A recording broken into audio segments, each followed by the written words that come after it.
Eu saúdo o povo de Deus com a paz do Senhor Jesus. Obrigado pela presença de todos vocês, que Deus vos abençoe muito. Gostaria que vocês abrissem comigo as vossas Bíblias no Salmo 51. Já acharam, meus irmãos? Davi confessa o seu pecado, suplica o perdão e roga a Deus que lhe renove um espírito reto. É um cântico. Tem misericórdia de mim, ó Deus, segundo a tua benignidade. Apaga as minhas transgressões, segundo a multidão das tuas misericórdias. Feche os vossos olhos e digam: fala comigo nessa tarde, Senhor. Fala comigo nessa tarde, Senhor. Fala comigo nessa tarde, Senhor. Meu Deus, em nome de Jesus, fala comigo nessa tarde. Fala com o seu povo nessa tarde. Fala com os ouvintes nessa tarde. Fala com os nossos telespectadores nessa tarde. Em nome de Jesus Cristo, Senhor, a palavra do Senhor nos é alimento de noite e de dia. Nós precisamos da palavra do Senhor, é muito importante para nós. Em nome de Jesus Cristo, em nome de Jesus Cristo, amém, Senhor, amém. Tome os seus assentos, meus irmãos. Louvado seja Deus. Uma pessoa é considerada criminosa quando ela transgride a lei. Então essa pessoa é considerada uma pessoa criminosa justamente por ter transgredido a lei. Espiritualmente falando, uma pessoa, ela é considerada pecadora quando ela transgride as normas, os mandamentos do nosso Deus. Todos pecaram, é o que diz a Bíblia. Quem nunca pecou, ele levanta a mão. É só um irmãozinho ali, mas eu acho que ele não entendeu. Se ele entendeu, vamos crucificá-lo já já. A verdade, meus irmãos, é que todos nós pecamos, não é? A Bíblia fala que não há um justo sequer. Todos nós pecamos e estamos carentes da misericórdia do Senhor. Eu gosto de comparar a nossa vida como uma estrada ou como uma linha de trem. E às vezes eu começo a imaginar estações. O pecado existe, não é? Ninguém pode passar direto do pecado para o perdão, existe um processo. Para que nós sejamos perdoados, nós temos que, sendo nós os responsáveis pelo trem da nossa vida, nós temos que no mínimo parar na estação do arrependimento. Não dá para achar que o perdão é automático. Ai de nós se não existisse o perdão, não é? Ele existe. O perdão retira dos nossos ombros um fardo pesado. O perdão retira de sobre nós um peso que nós não podemos carregá-lo. Sentimento de culpa, algo que nós não podemos suportar. Só o perdão pode permitir que, em alguns casos, a mão de Deus saia de sobre nós. Somente o perdão. É no caso do salmista Davi. Claro que é um caso à parte, não é? Mas Davi sentia o peso da mão de Deus noite e dia, porque ele havia pecado. O perdão acaba com o sentimento de culpa. O perdão, ele acaba com o sobressalto, com o pesadelo, com as nossas questões nervosas. Quando nós fazemos algo que não é bom, nós ficamos nervosos. Somos acometidos pela ansiedade, às vezes pela tristeza, que não é nem a tristeza do arrependimento ainda. E só o perdão de Deus pode nos livrar de tudo isso. O perdão de Deus restaura a saúde. O perdão de Deus restaura a paz. O perdão de Deus restaura o bom humor. Qualquer pessoa que carrega sobre si um fardo horrível, horrendo de pecados, é uma pessoa que sempre está de mau humor. E o perdão dos nossos pecados nos devolve a alegria que o pecado roubou. Uma pessoa que peca e sabe que está pecando é uma pessoa triste. Agora, mais uma vez eu volto a dizer, entre o pecado e o perdão existe uma estação chamada arrependimento. A Bíblia Sagrada nos diz que veio João Batista pregando: arrependei-vos, arrependei-vos, porque é chegado a vós o reino de Deus. E posso atestar a vocês que não há perdão sem arrependimento. Depois veio Jesus falando a mesma coisa: arrependei-vos, é chegado a vós o reino de Deus. Existe uma ocasião que a Bíblia Sagrada fala que, expulsando demônios, Jesus deixou bem claro àqueles que se opunham e aqueles que diziam que ele expulsava demônios pelo príncipe dos demônios. Ele disse: olha, se eu expulso demônio e é pelo dedo de Deus, conseguintemente é chegado a vós o reino de Deus. Observem vocês, meus irmãos, que existem maneiras de entendermos quando Deus está agindo. Uma certa ocasião, Pedro havia pregado a uma multidão em Jerusalém. E a Bíblia Sagrada nos diz que Pedro foi claro e enfático, dizendo: arrependei-vos, convertei-vos, para que venha sobre vós tempos de refrigério, pelo sopro da presença do Espírito. Está traduzindo na linguagem de hoje: o perdão existe. Diga em voz alta: o perdão existe. E eu preciso do perdão de Deus. Mas o perdão não é automático, como eu disse a vocês. Nós temos que passar pela estação do arrependimento. E para chegarmos a esta estação, é claro que nós temos, meus irmãos, de passar pela convicção de que somos pecadores e que estamos em pecado. São coisas que antecedem obrigatoriamente o perdão dos nossos pecados, o perdão de Deus que vem sobre as nossas vidas. Existem situações em que as pessoas, às vezes, meus irmãos, não entendem que tem que ter o perdão de Deus. Não entendem Deus, não entendem a si mesmas. Existem questões que nós poderíamos colocar, vou colocar só duas, embora eu tenha enumerado umas 7 ou 8. A primeira questão é: quando as pessoas desconhecem a palavra de Deus, e as pessoas vivem então uma vida pecaminosa, e é aquele famoso tempo da ignorância que a Bíblia Sagrada fala. É preciso sair desse estágio de ignorância, porque Deus não leva em conta o tempo da ignorância, mas há de se sair da ignorância, porque a palavra de Deus é chegada a vós. Vocês já sabem que quando uma pessoa transgride a ordem de Deus, essa pessoa está pecando contra Deus, se opondo a Deus. Então existem as pessoas que são ignorantes, mas existem as pessoas também que, mesmo sabendo que não são pessoas que praticam boas coisas, essas pessoas não sabem relevar o quanto o pecado faz mal a elas, porque são pessoas que estão acostumadas com o pecado. E o pecador tem que entender, tem que ter a convicção de que precisa se arrepender. Nós podemos perceber claramente quando um pecador quer ser perdoado, e também podemos entender quando uma pessoa quer o perdão sem arrependimento. É pessoa que sai atirando para todo lado quando a pessoa é pega num pecado, por exemplo. Nós fomos a uma cidade do interior de São Paulo, e durante o culto um rapaz saiu com uma jovem e aconteceu o que não era para ter acontecido. E ele foi flagrado e foi trazido para a igreja. Veio o pai, veio a moça, veio todo mundo. A princípio ele começou bem: olha, realmente eu errei e não sei o que. Mas só foi falarmos para ele: olha, Deus perdoa se você se arrepender. As questões legais serão debatidas com as autoridades. Mas quando ele entendeu que, puxa, Deus me perdoa, ele achou que a coisa estava mole. Achou que poderia passar então da estação, ou seja, do pecado para o arrependimento, ou para o perdão, sem passar pela estação do arrependimento.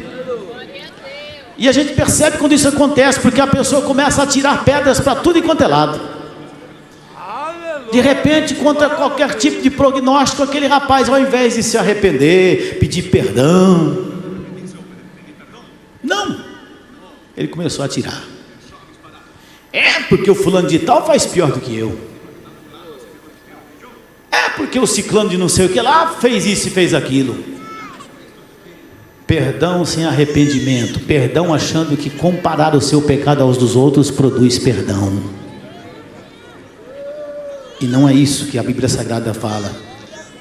Todos nós somos pecadores, isso a Bíblia diz. Todos nós cometemos erros, isso a Bíblia diz. Mas a Bíblia fala também que nós prestamos contas pessoalmente, individualmente, de nós mesmos. O pecador tem que reconhecer a necessidade do perdão de Deus e se humilhar. Não adianta achar que vai se defender ou acusar outras pessoas e sairá justificado. porque isso não acontecerá. A escuridão continuará sobre essa pessoa, sobre essa casa e sobre essa família. O peso vai continuar sobre essa pessoa. A situação do estado nervoso vai continuar a mesma. A vida de ansiedade vai continuar a mesma. O medo da morte vai crescer a cada dia, porque com o passar do tempo a pessoa sabe que viverá menos. É preciso o perdão. O salmista, meus irmãos, ele reconhece o seu pecado. Versículo 2: lava-me completamente da minha iniquidade e purifica-me do meu pecado. Ele não está dizendo Saul pecou como eu. Ele não está dizendo Urias também é pecador. Ele não está dizendo eu pequei com Betseba, ou Batseba, mas porque ela estava de biquíni no terraço. Não. Ele está dizendo lava-me completamente da minha iniquidade e purifica-me do meu pecado, porque eu conheço as minhas transgressões e o meu pecado está sempre diante de mim. Contra ti somente pequei e fiz o que a teus olhos parece mal.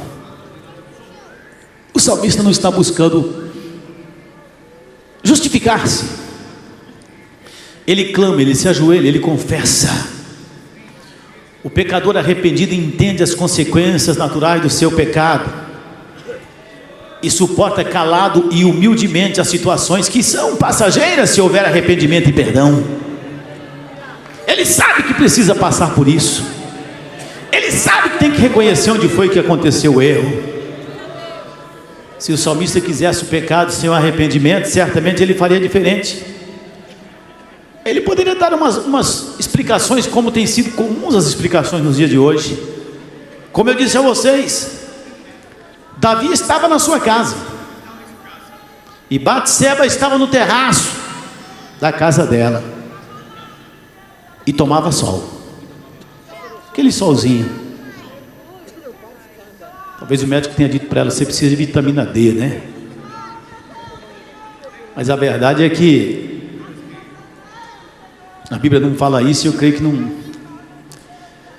Uma mulher para tomar sol, uma situação para deixar Davi totalmente sem raciocínio, totalmente sem controle, certamente ela não estava bem vestida. Davi não disse: não, Batseba estava lá naquela situação. A mulher de Urias é a culpada também. Mas não, a Bíblia Sagrada fala que ele preferiu outro caminho, é o caminho que dá certo. O único que leva ao perdão, à restauração e traz de volta a alegria do coração das pessoas. Pequei contra ti, eu conheço as minhas transgressões, eu pequei contra o Senhor. A Bíblia Sagrada fala da história do filho pródigo, o filho desperdiçador. A Bíblia fala que ele chegou para o papai e falou: pai, me dá a herança, eu quero, enquanto eu sou jovem, eu quero aproveitar a vida. E a juventude hoje fala a mesma coisa. Alguns chegam a dizer: mas eu não quero economizar agora para o futuro, porque eu tenho que aproveitar a minha juventude, a minha força, conhecer o mundo agora. Às vezes ficam velhos, não tem nada, passam dificuldades, não tem o mínimo do mínimo, que é um plano de saúde, porque desperdiçaram, porque foram pródigos. E esse rapaz chega para o pai e fala: pai, eu quero a minha herança. E a Bíblia fala que o pai chegou e falou: aqui está a sua herança, e deu também a herança do outro filho, para os dois. Ele foi e gastou, aproveitou a vida, entre aspas. De repente, quando ele percebeu, já não tinha mais nada, mas nada mesmo. Já não tinha mais dinheiro, já não tinha mais amigos, já não tinha mais nada. Ele poderia ter alegado que ele saiu de casa porque o irmão dele mais velho era chato,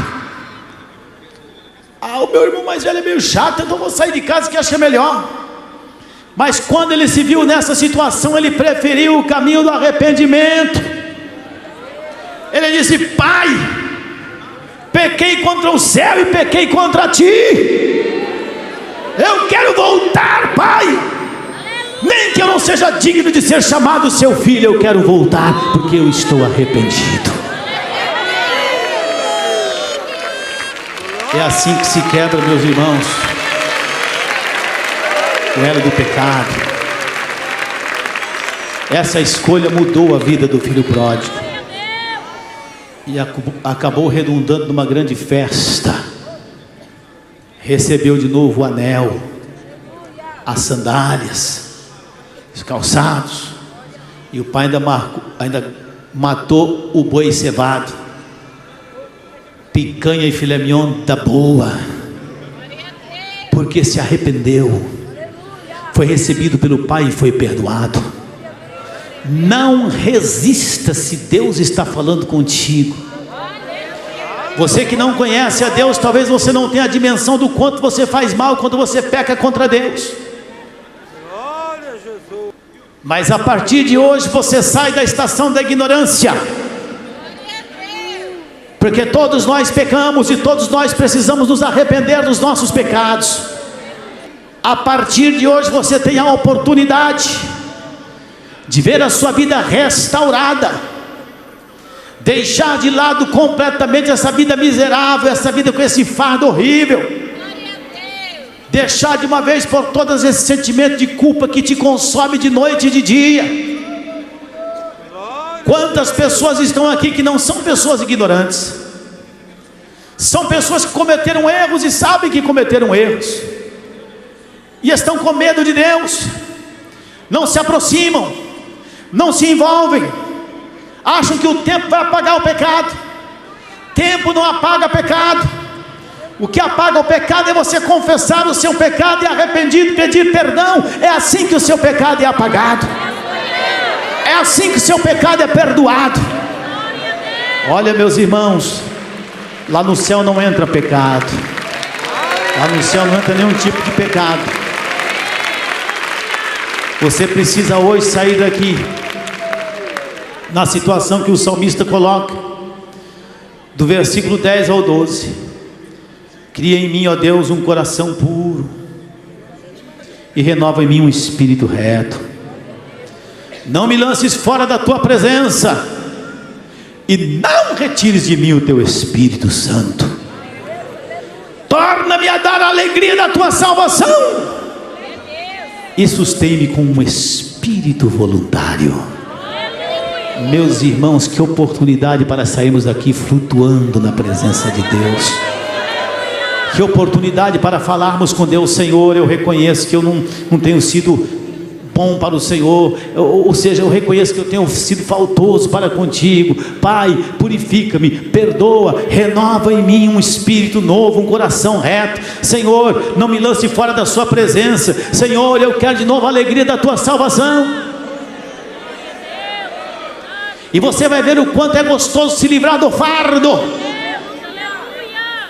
Esse medo que você sente, essa ansiedade, essa coisa ruim, isso não é natural. E você hoje está sabendo que você pode se livrar disso. Quanta gente perdoada, e quanta gente ainda carente do perdão de Deus. Jesus, ele foi à cruz do Calvário, e a Bíblia fala que ele levou sobre si os nossos pecados. Através da morte de Cristo nós podemos ser perdoados. Você que não conhecia essa palavra, hoje você conhece. Se você receber de Deus o perdão e arrependido se entregar a Ele, você vai ver o quanto é bom viver uma vida tranquila, uma vida com alegria, uma vida com um coração puro, com um espírito reto, uma vida de certezas. Você vai ver que é muito melhor do que essa vida que está te consumindo pouco a pouco. Que Deus tenha falado ao seu coração, que Deus tenha falado à nossa vida. Todos nós precisamos dessa palavra, porque todos nós pecamos e carentes somos da glória de Deus.